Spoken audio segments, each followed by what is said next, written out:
Mateo 5, 33 al 48. Dice la palabra de Dios: también han oído que se dijo a sus antepasados: no faltes a tu juramento, sino cumple con tus promesas al Señor. Pero yo les digo, no juren de ningún modo, ni por el cielo, porque es el trono de Dios, ni por la tierra, porque es el estrado de sus pies, ni por Jerusalén, porque es la ciudad del gran rey. Tampoco jures por tu cabeza, porque no puedes hacer que ni uno solo de tus cabellos se vuelva blanco o negro. Cuando ustedes digan sí, que sea realmente sí, y cuando digan no, que sea no. Cualquier cosa de más proviene del maligno. Ustedes han oído que se dijo: ojo por ojo y diente por diente. Pero yo les digo, no resistan al que les haga mal. Si alguien te da una bofetada en la mejilla derecha, devuélvele también la otra. Si alguien te pone a pleito para quitarte la capa, déjale también la camisa. Si alguien te obliga a llevarle la carga 1 kilómetro, llévasela 2. Al que te pida dale, y al que quiera tomar de ti prestado, no le vuelvas la espalda. Ustedes han oído que se dijo: ama a tu prójimo y odia a tu enemigo. Pero yo les digo, amen a sus enemigos y oren por quienes los persiguen, para que sean hijos de su Padre que está en el cielo. Él hace que salga el sol sobre malos y buenos, y que llueva sobre justos e injustos. Si ustedes aman solamente a quienes los aman, ¿qué recompensa recibirán? ¿Acaso no hacen eso hasta los recaudadores de impuestos? Y si saludan a sus hermanos solamente, ¿qué demás hacen ustedes? ¿Acaso no hacen esto hasta los gentiles? Por tanto, sean perfectos, así como su Padre Celestial es perfecto. El mensaje de esta hora lo he titulado El deber y la honestidad. El deber y la honestidad. Pero antes quiero definir qué es la honestidad. Y buscando ahí en el diccionario, tanto en el diccionario normal como en el diccionario bíblico, primeramente la honestidad es una cualidad que define la calidad humana y consiste en comportarse y expresarse con coherencia y sinceridad de acuerdo con los valores de verdad y de justicia. Eso es lo que dice el diccionario tradicional, el diccionario Larousse, ¿verdad? Es una cualidad. Así que podemos definir la honestidad como una cualidad.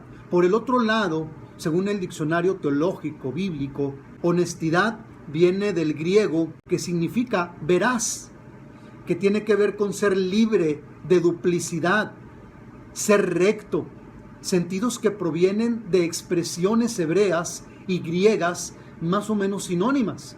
También significa ser honorable, respetable y digno de estima. De hecho, la palabra griega kalos significa bueno, intachable, excelente, íntegro. Tiene estos sentidos. Por eso el valor de la honestidad hace referencia a un conjunto de atributos personales como la decencia, el pudor, la dignidad, la sinceridad, la justicia, la rectitud y la honradez en la forma de ser y de actuar. Por eso la palabra proviene en el latín, de latín honestitas, ¿verdad? Que significa todo esto que he mencionado. Por otro lado, hermanos, en la Biblia encontramos ahí en Romanos capítulo 12, versículo 17, cuando nos dice la palabra: no devuelvan mal por mal, preocúpense por ganar el respeto de todos haciendo el bien, traten de hacer lo posible para vivir en paz con los demás. Y luego en los siguientes versículos dice: queridos amigos, no traten de vengarse de alguien, sino esperen a que Dios lo castigue. Y bueno, sigue hablando de todo esto, que lo vamos a ver dentro de este sermón. En segunda de Pedro, capítulo 2, versículo 12, también nos habla sobre la honestidad, cuando Pedro nos dice: ustedes viven rodeados de gente que no creen y tal vez ellos digan que ustedes hacen el mal. Sin embargo, si ustedes llevan una vida honesta, ellos verán el bien que ustedes hacen y alabarán a Dios el día que Él venga a juzgar a todos. Así que podemos ver que la honestidad es una cualidad. Y no solamente es una cualidad en el sentido moral, sino es una cualidad que en la Biblia nos habla, que en la Biblia nos enseña. Es un principio también. Ser honesto, ser íntegro, ser intachable. no ser de doble ánimo, ¿sí? Por eso el Señor Jesús, en este pasaje que hemos leído de Mateo, capítulo 5, que es lo que es el Sermón del Monte o el Sermón de la Montaña, que le llaman algunos teólogos o comentaristas, el Señor Jesús enseñó que a Dios le interesan tanto las actitudes interiores, es decir, del corazón, como las actitudes externas.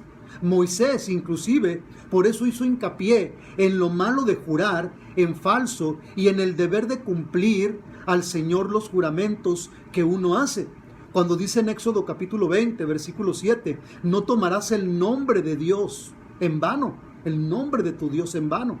En Levítico 19 en adelante también dice, no juren en mi nombre solo por jurar, ni profanen el nombre de su Dios. Y en Deuteronomio 23 también nos dice en el versículo 21, si le haces una promesa al Señor, tu Dios, no tardes en cumplirla. Números 32 también dice, cuando un hombre haga un voto al Señor, no deberá faltar a su palabra. Así que en primer lugar, quiero compartir que la honestidad es la mejor cualidad. La honestidad es la mejor cualidad. Cada vez que se le invocaba en un juramento, el carácter de Dios estaba asociado con la promesa de la persona de cumplirlo. Por eso el falso juramento quiere decir profanación. No profanarás, sino profanar el nombre de Dios, no usar el nombre de Dios en vano. El uso profano del nombre divino era algo que atentaba contra la misma persona de Dios. Y ellos decían, no hace falta, en este caso los fariseos, ¿no? Porque el Señor aquí está hablándole también a los fariseos, porque ellos decían, no hace falta ser tan cuidadoso en guardar promesas en las cuales no se use el nombre de Dios. Y las palabras, cuando el Señor les dice, pero yo les digo, nuevamente son la manera en la que el Señor Jesús rechazó las interpretaciones de las Escrituras que reducían las demandas de Dios. ¿Por qué? Porque los judíos estaban reduciendo los mandatos de Dios, ¿sí? Al decir, bueno, no importa que jure en otra cosa, pero que no sea en el nombre de Dios, aunque no cumpla. Aquí el propósito es que como cuando nos dice la palabra, que tu sí sea sí y tu no sea no. Por eso Dios quiere que su pueblo sea conocido por decir la verdad. Dios quiere que nosotros, que decimos ser cristianos, seamos conocidos por decir la verdad de una manera transparente, que no tenga necesidad de jurar en ninguna manera.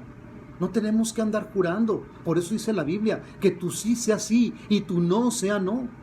Ahora, no era la intención del Señor Jesús prohibir el juramento en situaciones en las cuales la ley lo requería, como en el caso de los tribunales, ¿verdad? Donde se hace un juramento, donde dice, prometo decir la verdad y nada más que la verdad. Inclusive hasta el presidente de Estados Unidos lo hace, ¿no? Con su mano en la Biblia.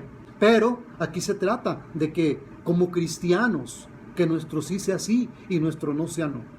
Que hablemos siempre con la verdad, que seamos transparentes. Vivimos en un mundo donde es tan fácil mentir, donde es ya muy común la mentira. Es muy común, aún a veces dentro del cristianismo, decir una mentirilla piadosa, una mentirilla blanca, que a final de cuentas para Dios mentira piadosa, mentira blanca o mentira grave es lo mismo. Para Dios es pecado. ¿Por qué? Porque la mentira es un pecado. Así que tenemos que hablar siempre con la verdad. Ahora, ahí en los versículos 34 y 36 dice, pero yo les digo, no juren de ningún modo. Dice, ni por el cielo, porque es el trono de Dios, ni por la tierra, porque es el estrado de sus pies, ni por Jerusalén, porque es la ciudad del gran rey. Tampoco jures por tu cabeza, dice, porque no puedes hacer que ni uno solo de tus cabellos se vuelva blanco o negro. Y luego ya dice en el 37, cuando ustedes digan sí, que sea realmente sí. Y cuando digan no, que sea no.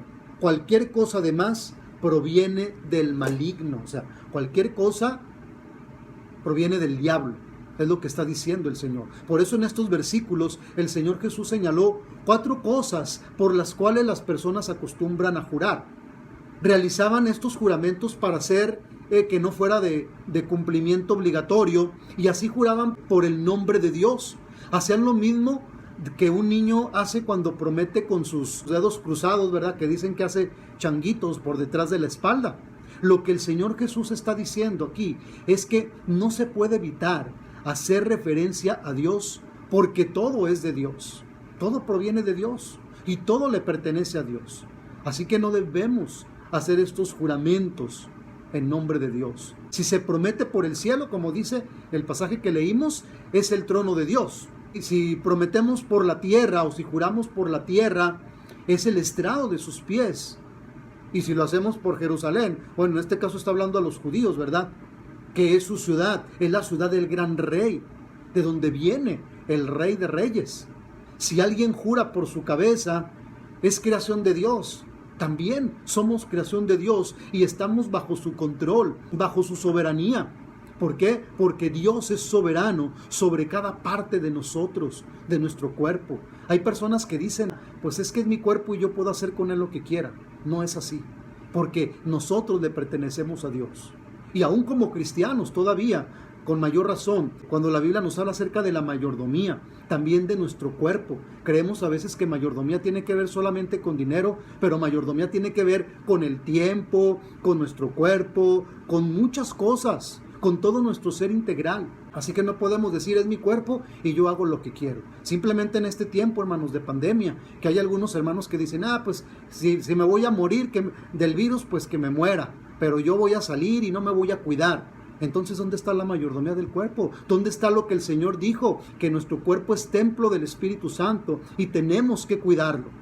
Pero hay personas, hay cristianos que realmente no están siendo obedientes a la mayordomía del cuerpo, que al cabo de algo me voy a morir, ¿verdad? O saben que no deben de tomar coca, que no deben de tomar ciertos alimentos porque les hacen daño, pero de todos modos lo siguen haciendo, ¿sí? Que al cabo de algo se van a morir. Entonces, ¿dónde está la obediencia al mandato de Dios? Que nuestro cuerpo ya no nos pertenece, yo ya no puedo hacer con mi cuerpo lo que yo quiera, no puedo meterle a mi cuerpo lo que yo quiera, porque le pertenece a Dios, porque es el templo del Espíritu Santo, y por lo tanto tengo que cuidar lo que no es mío y que le pertenece a Dios. Así que, como dice el pasaje, no podemos jurar ni por nuestra cabeza. ¿Por qué? Porque somos creación de Dios. Dios es soberano, Él tiene el control de todo nuestro ser, de cada parte de nosotros, hasta el último cabello, como dice aquí, sea blanco o sea negro. El cuidado que Dios tiene de nosotros es de tal manera que dice que Dios sabe cuántos cabellos se nos cayeron el día de hoy. Por eso dice que hasta los cabellos de nuestra cabeza están contados. Dios sabe cuántos cabellos tenemos. Así que debemos vivir y hablar de tal manera que se nos crea, que sea nuestro hablar sí o no. Esto significa que decimos la verdad y cumplimos con nuestra palabra, aun cuando hacerlo nos ponga en una situación de desventaja.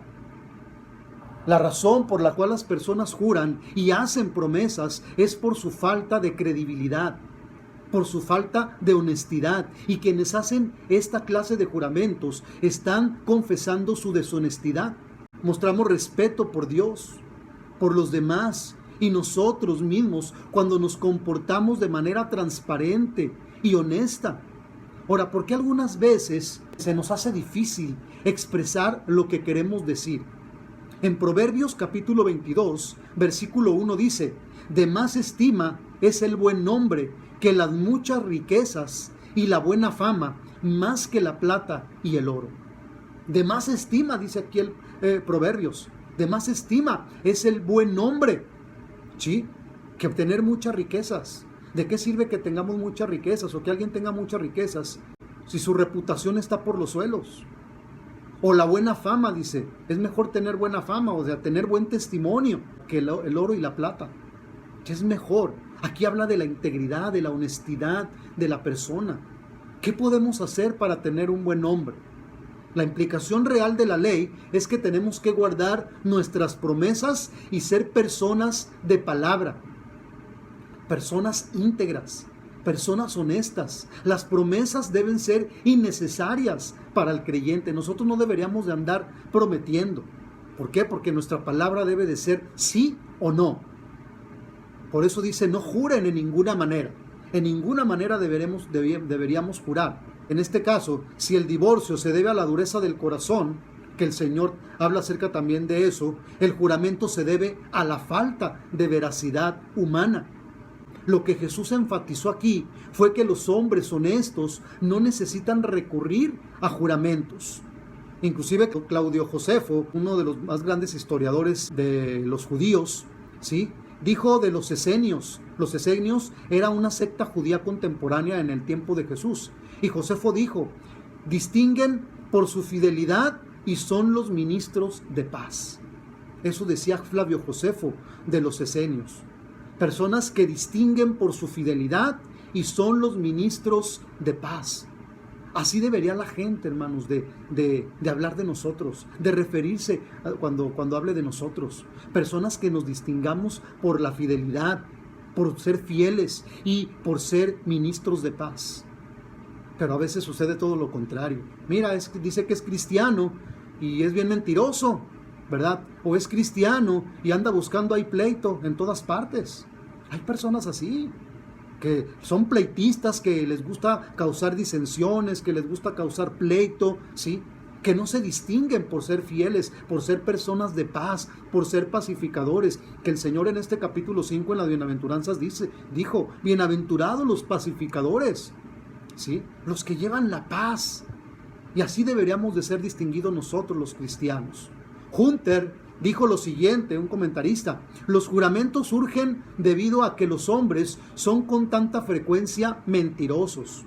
Y John Stott también dijo, un escritor de libros, los cristianos deben decir y querer decir lo que dicen. Nuestra palabra debe de ser sí o no. Así que tenemos que ser siempre honestos, hablar con la verdad, aun cuando se nos complique más, ¿no? El hecho de yo decir la verdad y eso atente contra mí, pues bueno, ni modo, pero yo tengo que hablar con la verdad. Por eso esta cualidad es una cualidad que debe de haber en todo creyente, en todas las personas, pero sobre todo en los creyentes, en aquellos que decimos ser cristianos. Debemos ser siempre honestos, ser venerables, ser personas que seamos honradas para honra y gloria de nuestro Dios por nuestra honestidad. Que la gente pueda hablar bien de nosotros, que la gente pueda decir, mira, él es cristiano y por eso es honesto, es una persona honesta, es una persona transparente. Así debemos ser nosotros reconocidos como cristianos. En segundo lugar, debemos ir más allá del llamado del deber. Ahí en el versículo 38 al 42 nos dice, ustedes han oído que se dijo, ojo por ojo y diente por diente, pero yo les digo, no resistan al que les haga mal. Si alguien te da una bofetada en la mejilla derecha, vuélvele también la otra. Si alguien te pone a pleito para quitarte la capa, déjale también la camisa. Si alguien te obliga a llevarle la carga 1 kilómetro, llévasela 2. Al que te pida, dale, y al que quiera tomar de ti prestado, no le vuelvas la espalda. En ninguna otra parte es mayor el desafío del sermón. En ninguna otra parte se nos impone tanto nuestra necesidad del poder del Espíritu Santo. Jesús aquí se refiere a la conocida ley del talión que había en el Antiguo Testamento. La antigua ley del talión en los libros de Moisés. El mandamiento acerca de la venganza aparece 3 veces. Allí en Éxodo 21, 23 y 24, cuando dice, mas si hubiere muerte, entonces pagarás vida por vida, ojo por ojo, diente por diente, mano por mano, pie por pie, quemadura por quemadura, herida por herida, golpe por golpe. ¿Sí? Esto era en el tiempo de Moisés, en el tiempo de la ley, ojo por ojo y diente por diente, la ley del talión. ¿Sí? Lo que tú hacías, así también se te devolvía, también te lo devolvían, se le devolvía. Si una persona robaba, pues le cortaban la mano. ¿Sí? Esa era la ley del talión. También en Levítico 24:20 dice, rotura por rotura, ojo por ojo, diente por diente. Y en Deuteronomio 19:21 dice, vida por vida, ojo por ojo, diente por diente, mano por mano, pie por pie. Todos estos versículos son similares, ¿sí?, que nos hablan de lo mismo. Por eso esta ley del talión evitaba que la decisión o las decisiones de la justicia fueran excesivas. los que hemos sido alcanzados por la misericordia de Dios, ¿verdad? Que dice la palabra que han sido limpiados. No necesitamos de la venganza ni de la represalia, hermanos. Por eso el Señor Jesús dijo aquí, mía es la venganza, yo pagaré, yo daré el pago, dice el Señor. Ahora, actuando así, harás que se avergüence de su conducta tu enemigo. Como dice, ascuas amontonarás sobre su cabeza. Dice, si tu enemigo tuviere sed, dale de beber. Y si tiene hambre, dale de comer. Con mayor razón, dentro del cristianismo, debemos de ser así. ¿Sí? Sabemos que aún como cristianos, a veces hay personas que a lo mejor no les caemos bien, no nos quieren, ¿verdad? Y a veces buscan el mal. O personas que se dicen ser cristianas.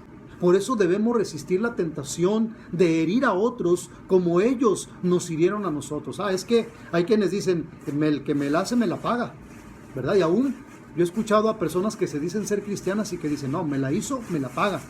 No debemos resistir a Dios, hermanos, a su voluntad, a su verdad, a su autoridad. Pero sí se nos urge constantemente resistir al diablo y al pecado. Por eso dice, si tu enemigo tuviere sed, dale de beber, dale de comer, dale si necesita algo. ¿Por qué? Porque ese es el amor ágape. Porque dice también en el Señor, en su palabra, ¿de qué nos sirve amar a los que nos aman? ¿No hacen así también los incrédulos? Los que no creen en Dios, los que no confían en Dios, también así lo hacen. Pero si amas a aquel que te aborrece, aquel que te hirió, aquel que te ofendió, entonces realmente estás demostrando que eres hijo de Dios. Realmente estás demostrando que el amor de Dios habita en ti. Por eso el agravio, habla acerca del agravio del insulto. Un golpe en la mejilla, cuando dice, si alguien te diera en la mejilla derecha, ponle también la otra. No significa, hermanos, que muchos cristianos lo han tomado muy literal. Le pegan y dame también aquí. No se refiere a algo literal. No debemos se está refiriendo a que si alguien nos golpea o nos insulta, no le devolvamos con lo mismo.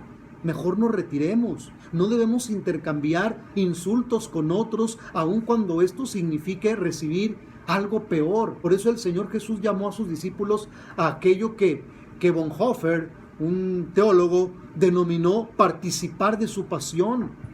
Dice la Biblia que al Señor cuando lo escupían, cuando lo insultaban, Él no profería ninguna palabra en contra. No hacía nada, sino simplemente encomendaba la causa al Señor. Pedro lo dijo de la siguiente manera: Cristo padeció por nosotros, dejándonos ejemplo para que sigamos sus pisadas. Charles Spurgeon, el príncipe de los predicadores, dijo, debemos ser como el yunque cuando los hombres malos son los martillos. Y por ahí hasta hay un dicho también mundano que dice, cuando te toque ser yunque, pues ni modo, ponte, ¿verdad? Déjate. Pero por eso Charles Spurgeon dice, debemos ser como el yunque cuando los hombres malos son los martillos. El Señor Jesús sufrió, padeció por nosotros, padeció insultos, padeció injurias, padeció latigazos, golpes, la corona de espinas, fue traspasado sus manos, sus pies, su costado, pero Él nunca profirió ninguna palabra en contra de ellos y nunca buscó la venganza. Por eso también habla del agravio del pleito. La persona que quiere ponerte a pleito y quitarte la túnica, dice ahí, no debemos procurar desquitarnos, sino hay que dejarle al Señor la causa. ¿Sí? Señor, tú encárgate. Ahora, no porque le deseemos mal a la persona que nos ofendió, que nos hirió, que nos hizo algo, pero simplemente, Señor, en tus manos estoy, en tus manos pongo esta persona que me ha herido, que me ha insultado. Ten misericordia de esa persona. ¿Por qué? Porque Dios va a tratar con ella y no sabemos cómo. Y lo que nosotros podamos hacerle a alguien que nos ofendió, que nos hirió, no se compara en cómo el Señor va a tratar con esa persona. Por eso el Señor dijo, mía es la venganza, yo daré el pago. No busquemos la venganza, no busquemos vengarnos, no busquemos devolver el mal que nos hicieron con otro mal, sino, como dice la palabra, devolver con bien el mal que nos hicieron. ¿Sí? ¿Por qué? Porque entonces haremos avergonzar a nuestros enemigos.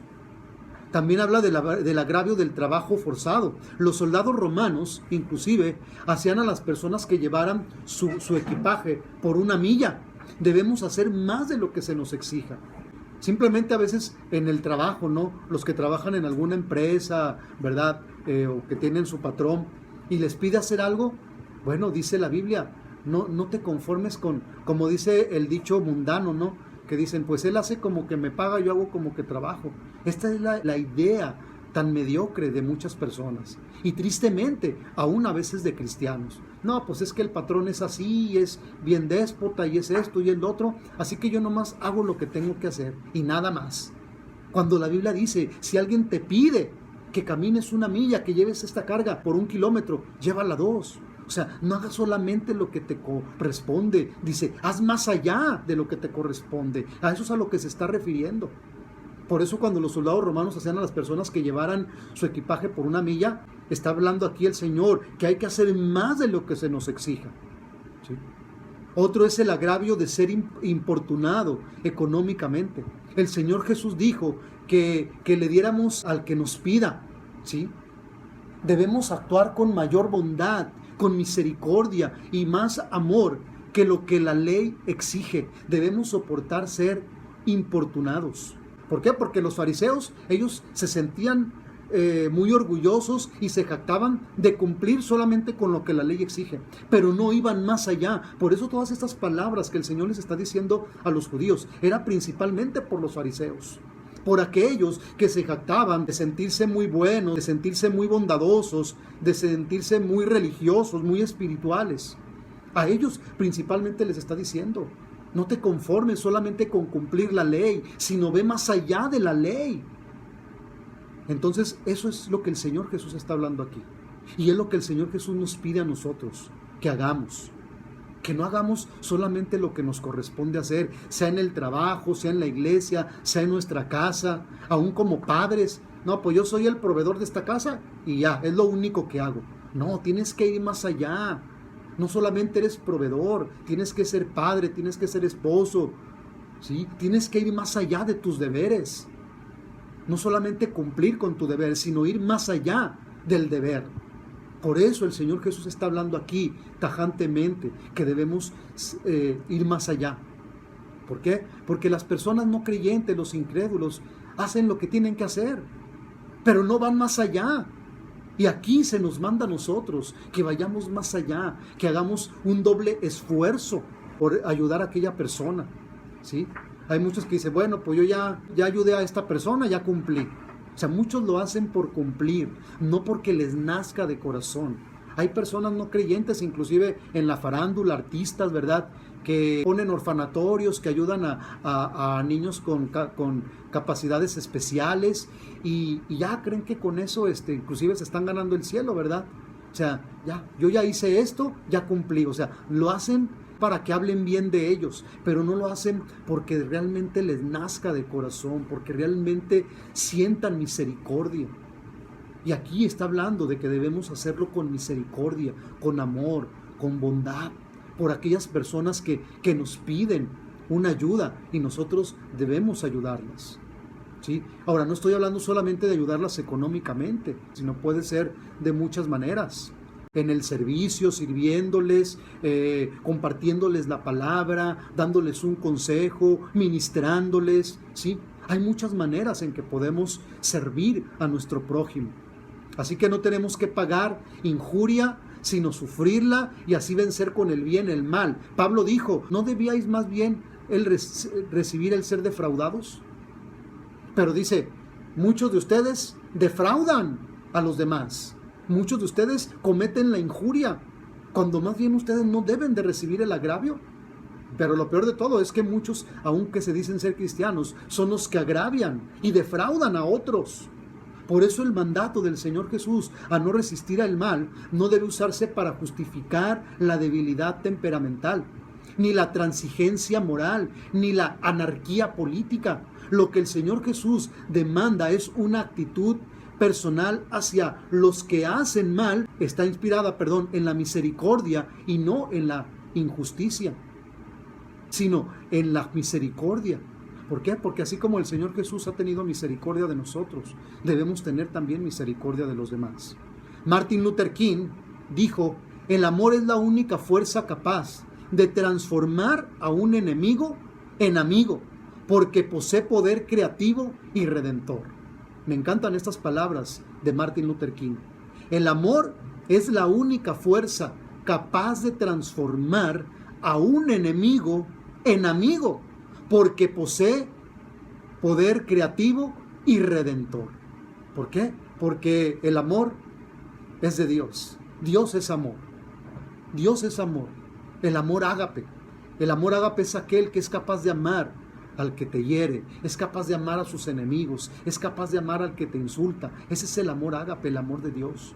El amor que Dios ha tenido para con nosotros, que aún siendo pecadores, dice la Biblia, Cristo murió por nosotros. Cristo se entregó y murió por nosotros. Nosotros que no merecíamos el amor de Dios, no merecíamos el perdón de Dios, no merecíamos la gracia de Dios. Sin embargo, Él por amor nos ha amado. Porque si nos preguntamos, ¿qué vio Dios en mí para amarme? Pues nada. Lo único que lo motivó a Dios para amarme fue su amor. Porque Él no vio nada bueno en mí para poder amarme. Si Él hubiera buscado algo bueno en mí, pues nunca lo hubiera encontrado. No me amaría si él hubiera buscado algo bueno para amarme. Y así con cada uno de nosotros. Dios no vio algo bueno en nosotros para amarnos, sino simplemente Él nos ama porque Él es amor. Que aún siendo nosotros pecadores, aún siendo enemigos de Dios, porque la Biblia dice que antes éramos enemigos de Dios, éramos hijos de nuestro padre el diablo, dice, y hacíamos los deseos de nuestro padre el diablo, pero sin embargo Dios nos amó con su bendito amor ágape. Así que el último aspecto, hermanos, amigo que me escuchas, debemos amar a nuestros enemigos. Aquí en el versículo 43 en adelante nos dice la palabra, ustedes han oído que se dijo, ama a tu prójimo y odia a tu enemigo. Pero yo les digo, amen a sus enemigos, dice, y oren por quienes los persiguen. O sea, no solamente está diciendo que lo ames, sino que ores por él. Dice, para que sean hijos de su Padre que está en el cielo. Él hace que salga el sol sobre malos y buenos y que llueva sobre justos e injustos. Aquí en este versículo habla precisamente de la gracia común, ¿verdad? Que Dios hace salir el sol sobre buenos y malos y hace llover sobre justos e injustos. Esto significa que aún el incrédulo, el no creyente, recibe las bendiciones de Dios. A eso se le llama gracia común. Y dice el 46, si ustedes aman solamente a quienes los aman, ¿qué recompensa recibirán? ¿Acaso no hacen eso hasta los recaudadores de impuestos? Y en aquel tiempo los recaudadores de impuestos eran odiados por los judíos. ¿Por qué? Porque trabajaban para los romanos. Mateo era un recaudador de impuestos, por eso él está hablando de esto. ¿Sí? Dice, aún hasta los recaudadores de impuestos. Dice, ¿no hacen eso? Y si saludan a sus hermanos solamente, ¿qué de más hacen ustedes? ¿Acaso no hacen esto hasta los gentiles? Es decir, los no judíos. Por tanto, sean perfectos, así como su Padre Celestial es perfecto. Y aquí la palabra perfecto tiene que ver con madurez, ¿verdad? Entonces, bueno, nuestro Dios es un Dios perfecto. Así que aquí el último ejemplo que el Señor Jesús da de una justicia mayor que la de los líderes religiosos de su tiempo, es decir, de los fariseos, es la enseñanza que constituye el mayor reto. Con la ayuda del Espíritu Santo podemos crecer en la gracia y en la capacidad de seguir el ejemplo de amor de nuestro Señor Jesucristo. Alguien dijo, no es que la fe cristiana haya sido intentada y hallada difícil. Ha sido hallada difícil y quedó sin intentarse. Repito, no es que la fe cristiana haya sido intentada y hallada difícil. Ha sido hallada difícil y quedó sin intentarse. Por eso el mandamiento, cuando dice en el Antiguo Testamento, la ley del talión decía, aborrecerás a tu enemigo. Era una tergiversación del mandamiento de amar al prójimo, que los fariseos, los judíos, la usaban mucho, de aborrecer a tu enemigo. Pero el Señor dice, pero oíste que fue dicho, aborrecerás a tu enemigo. Mas yo os digo, que ames a tus enemigos. Por eso, ¿cuál es nuestra reacción emocional para con los malvados, para con los narcotraficantes, para con los violadores, para con los asesinos, para con los terroristas, para con los secuestradores, para con los ladrones, etcétera, etcétera? ¿Cuál es nuestra reacción? ¿Cómo reaccionamos emocionalmente ante todo este tipo de personas? ¿Sentimos aborrecimiento hacia ellos por lo que hacen? ¿Qué sentirían si alguien dañara a una familia nuestra, a un familiar nuestro? ¿Qué sentirías tú que alguien dañara a un familiar tuyo?